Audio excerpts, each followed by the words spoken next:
Hey, oh. Adjust. Boom. All right, cool. Hey, y'all. Today we're going to be reacting to why economists hate Trump's tariff plan. Okay. So now we're going to learn about the tariffs, which I think everybody should have did this, but this is 4 months ago, and it's 8.1 million people that actually looked into this. So that's good. That says a lot, because people need to really understand what the tariffs are and what they mean. But I'm confused on the tariffs too a little bit. I understand it, but it's like I'm confused on not the tariff itself, the whole idea of the tariff, his plan with the tariffs. I don't understand what he's trying to get out of this, besides economic downfall. That's the only thing that could come from what I'm reading, but who knows? Maybe I could be wrong. So let's figure out if there's something that I'm missing, and I would love to know. I can admit when I'm wrong. Let's go. Before we get into tariffs, the heart of the Donald Trump economic plan, we should talk about the chicken war. Okay. The chicken war is a clucking good story. In post-World War II West Germany, people started eating a lot of chicken, specifically American chicken. Midway through 1962, U.S. farmers were on track to sell more than $50 million worth, $500 million in today's money. This made European farmers mad, so the organization that later became the European Union put a tariff on chicken. A 5-pound chicken that started as $1.60 became $2.25. Imports quickly dropped. U.S. chicken farmers and politicians were furious. And we thought Germany's our big market for chicken, and so if we hurt the Germans, maybe we'll get them to change their mind on chicken. So the U.S. put a 25% tariff on trucks, like Germany's Volkswagen. And it worked. Their truck sales in the U.S. fell by half, and they never really recovered. Meanwhile, Germans paid more for their chicken, and Americans had fewer truck options. Savings you just can't beat. Oh, this orange is gross. How are you not tired of spending your hard-earned money on a million different productivity apps? Well, here's how you can save and wave goodbye to It's kind of a perfect example of what tariffs do. Hurt consumers while protecting very specific industries, or attempt to get countries to change their behavior. While they haven't been a large part of trade policy in decades, former President Donald Trump wants to change that. Some might say it's economic nationalism. I call it common sense. I call it America first. President Trump has really sort of brought a lot of people out to think that tariffs might be something that's useful in America's economic arsenal. And you know what? I think Donald Trump, a part of me feels like he is doing it to put America first. But a part of me also feels like he's crashing the economy on purpose. However, though, I remember Reagan saying something about this, that a lot of presidents see what's going on, but they almost realize, but they look at the economy and say the economy's fine. Let's not rock the boat too much if the economy's fine. I remember him saying something like that. I'm going to find the video and I'm going to react to it for y'all too, but it was almost him saying that tariffs don't do anything good in the long term for anybody. It makes it more complicated in the long term.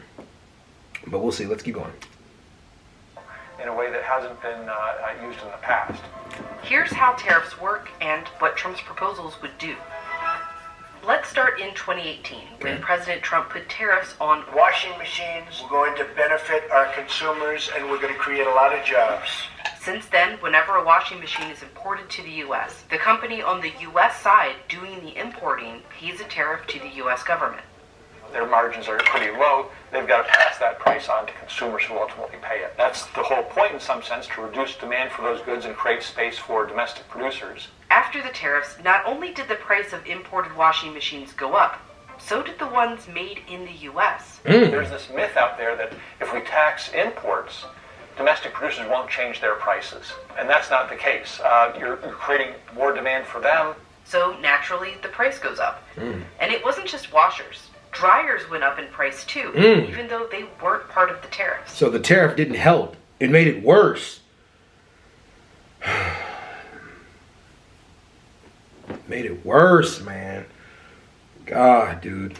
Usually it's the case, if you buy a washer, you buy a dryer. So even though dryers weren't directly affected by the tariff, they were indirectly affected by the shift in demand. Now, it wasn't all bad. These tariffs did Create a lot of jobs. about 1,800, mostly from those foreign companies like Samsung and LG opening plants in the U.S. And a study found the U.S. collected $82 million annually. But because of those price increases, it cost consumers $1.5 billion more.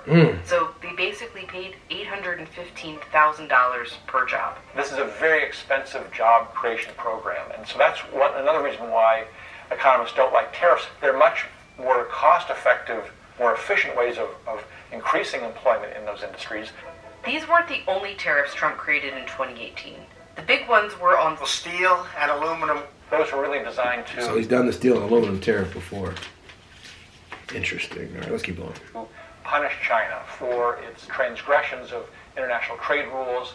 Also for national security. They're used to make a lot of military equipment, but also everyday things like cars. All the industries that use steel have to pay the higher price. Raised by That squeezes 300. their profit margins, and it also puts them at a competitive disadvantage against foreign producers of those same goods who don't have to pay those inflated costs for their inputs. And so a lot of studies have shown that you lose jobs, as many, if not more jobs, in those downstream industries as you gain in the upstream industries that are being protected by the tariffs.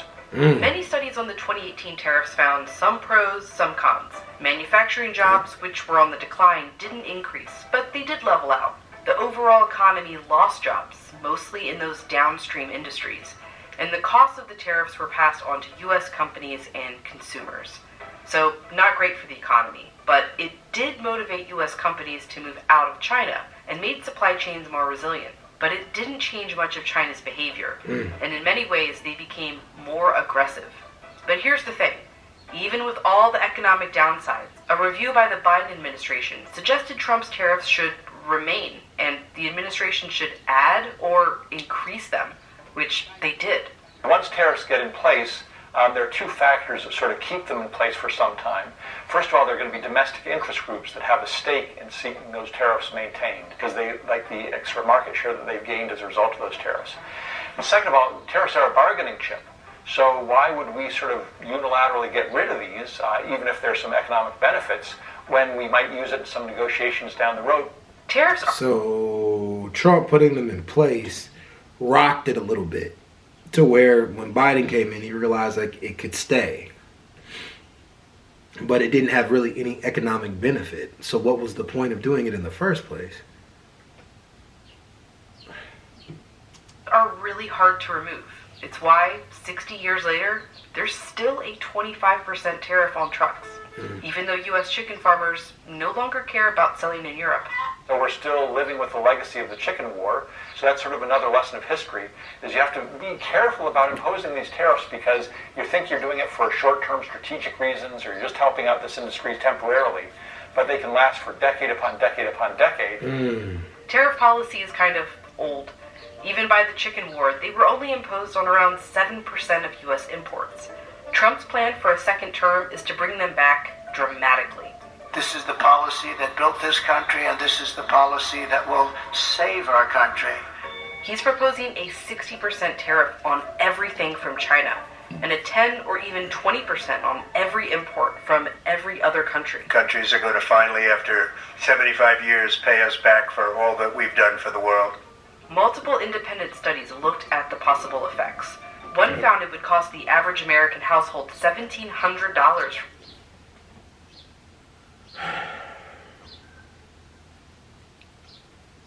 Can anybody watching this afford that? $1,700 annual household with all your bills added in. Can you afford that? From higher prices. Another found it could cost more than 684,000 jobs. And they don't factor in how domestic goods might get more expensive, or retaliatory tariffs from other countries. Oh my They're not going God. to take this line down. They're not going to change their behavior in some way to appease the administration that imposes such tariffs. They're going to retaliate. So not only will U.S. imports shrink, but U.S. exports will shrink as well. Trump wants to use these tariffs as a revenue stream for the U.S. to pay for tax cuts. As tariffs on foreign countries go up, taxes on American workers and families come down. Studies found his proposal would likely bring in around $250 billion per year, about 5% of what the federal government currently brings in with taxes. So if tariffs are harmful, always harmful even to the economy, why is Trump so focused on them? In the last 20 years, China has gotten aggressive, investing in manufacturing to become the world's largest exporter. Even today, they invest more than any other country. It has let them export things like steel and aluminum at below market values. That, coupled with numerous trade rule violations, allowed President Trump to really restart the whole discussion about using tariffs to achieve certain objectives, such as punishing other countries, and the Biden administration has just continued that. So the whole environment has really changed from 20 years ago, when trade policy was pretty quiet business, and now we're talking about industrial policy, tariffs, subsidies, and all these different interventions because the whole global and geopolitical environment has changed quite dramatically. And it would change even more dramatically with Trump's proposed tariff plan. In the short run, we know the economy will suffer. In the long run, no one really knows.